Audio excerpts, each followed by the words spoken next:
Bueno, buenos días y gracias por la introducción. Haremos en estos próximos minutos un breve repaso para el caso de los nutrientes fósforo y potasio. Estos dos nutrientes tienen algunas características comunes. Por ejemplo, ambos se consideran poco móviles, ya que se fijan al suelo, aunque los mecanismos que están en juego pueden ser distintos según sea uno u otro nutriente. Y por otro lado, se suele resolver la fertilización de estos nutrientes básicamente con una aplicación al comienzo de la zafra, ya sea en presiembra o a la siembra. Es probable que en muchos casos a esta altura del año el manejo de estos dos nutrientes esté resuelto o decidido al menos para cultivos de invierno en esta zafra, no obstante lo cual creemos oportuno refrescar los conceptos más importantes en relación al manejo agronómico de estos dos nutrientes y nos propusimos hacerlo repasando los coeficientes, los números para la fertilización de fósforo y potasio, y lo vamos a hacer básicamente con estos 4 puntos. Por un lado, vamos a tratar de valorar el reciclaje de estos nutrientes por parte de los cultivos anteriores, mirando cuánto es que quedaría en los rastrojos de los cultivos de verano. Vamos a llegar a tener una noción de cuánto fósforo y potasio deberá absorber un cultivo de trigo para llegar a buen rendimiento.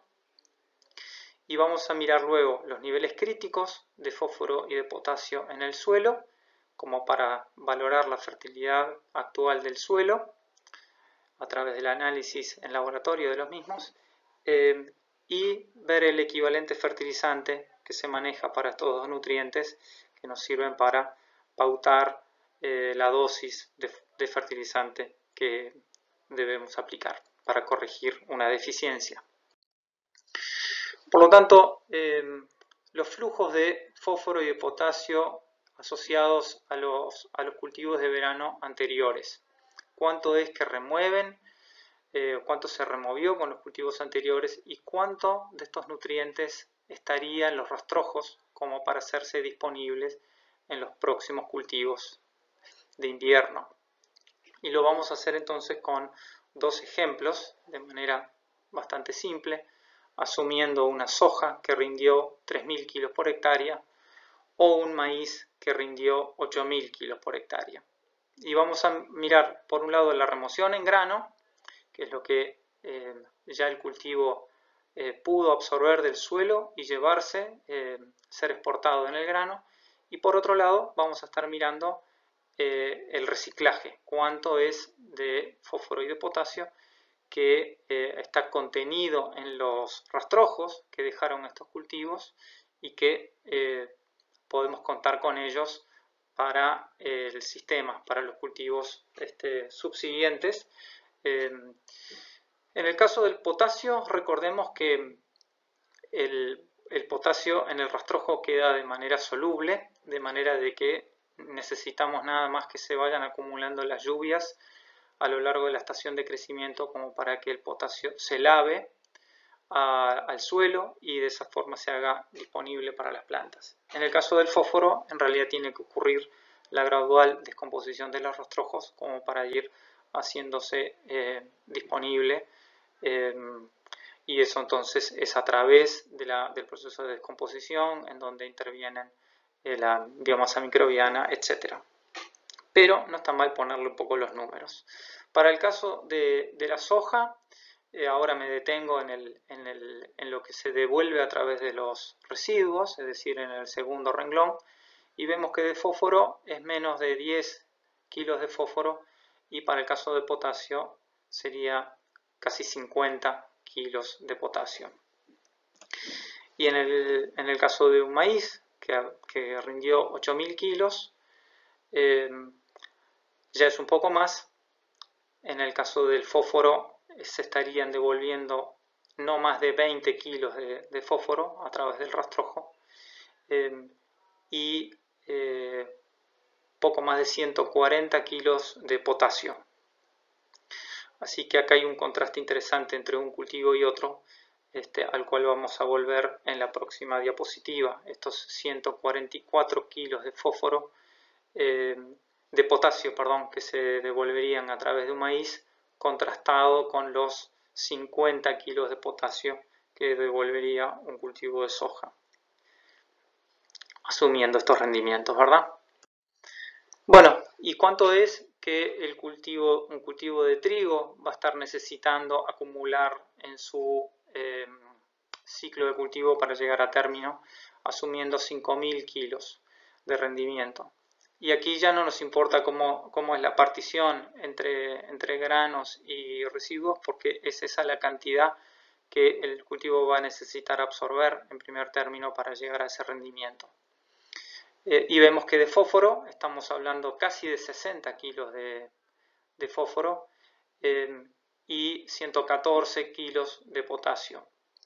Vean ustedes, si retuvieron los números en la diapositiva anterior, que en el caso del maíz, que se devolvían más nutrientes, en el caso del fósforo no eran más de 20 unidades de fósforo, en contraste con estas casi 60 que necesita el trigo.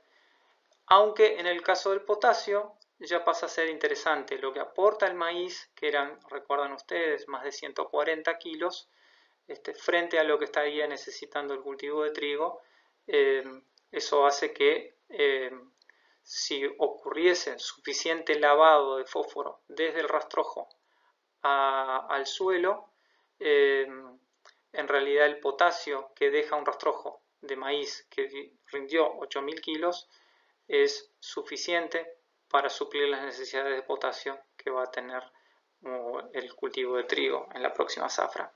Y me detengo en el índice de cosecha, que es el porcentaje de fósforo o de potasio que luego va a ser removido a través del grano.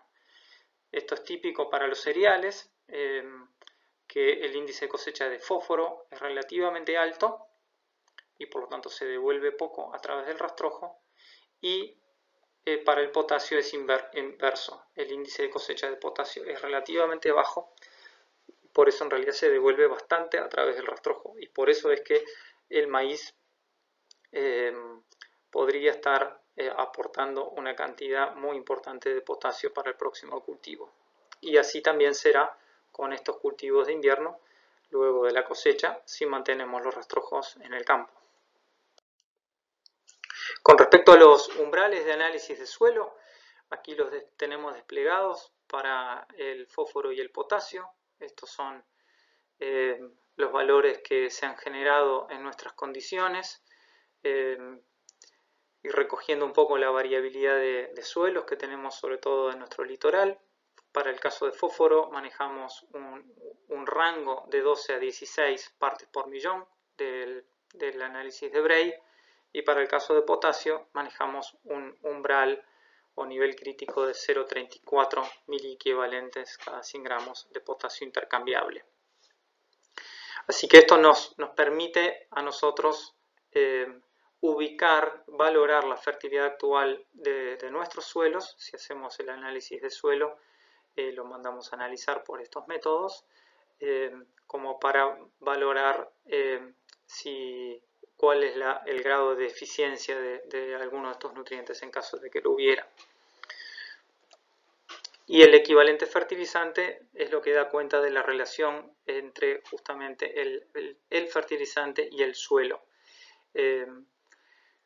Cuánto es de fósforo o de potasio que debemos aplicar para subir el valor de análisis en una parte por millón de fósforo en un caso, y en el caso de fósforo para subir el valor de análisis en 0,1 miliequivalentes. Así que 10 a 15 de equivalente fertilizante para fósforo es lo que más comúnmente manejamos para nuestros suelos del litoral y sur del país.